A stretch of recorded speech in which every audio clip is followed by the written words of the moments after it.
Looking back at some of the videos that I've been putting up here, I've been noticing that in a lot of these videos, you can see me obviously kind of reading, talking to myself, reading my words aloud.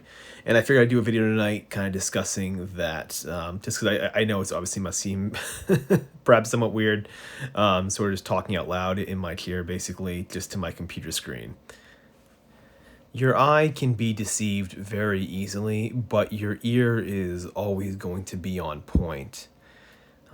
And what I mean by that is when you're writing, the text you see on the screen doesn't necessarily translate very well to understanding things like the rhythm, the syntax, the meaning, the clarity, the I guess like the pace of it, as well as just obviously the structure in with that maybe the texture as well.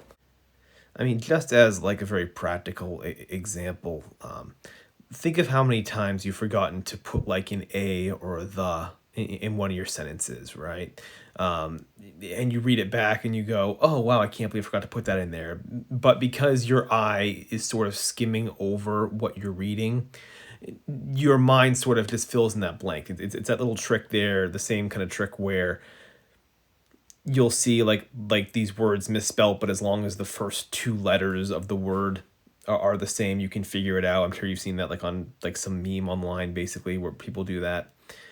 So you can't really trust your eye too much when it comes to your writing. Now, I'm not suggesting just reading your words aloud as some sort of like editing tool. This has as a far greater implication than that.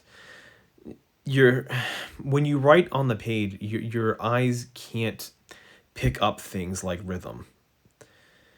Instead, when you read it aloud, what it does is it trains you to see your text the way someone else is going to read it, the way someone else is going to comprehend it. So start reading your words aloud, and you'll tend to notice that you probably have some sort of crutch where you'll repeat the same sort of story beats, like the same sort of sentence beats over and over again. Either you have very staccato sort of sentences that are very short and punchy, or these very long sort of flowing ones, right? But in totality, they don't necessarily sound very good when read aloud. So it'll teach you to sort of pick up on what isn't working in your writing and teach you to vary your sentences, to get the rhythm better, to get your meaning perhaps a bit clearer. And ultimately, what you're doing when you read aloud is taking you, the author, out of the story. You're taking the implication and the bias in everything that you know you are trying to say. You're taking that out of your writing, and you're reading the story just the way someone as fresh and new as someone that just opened the book basically for the very first time is going to read it.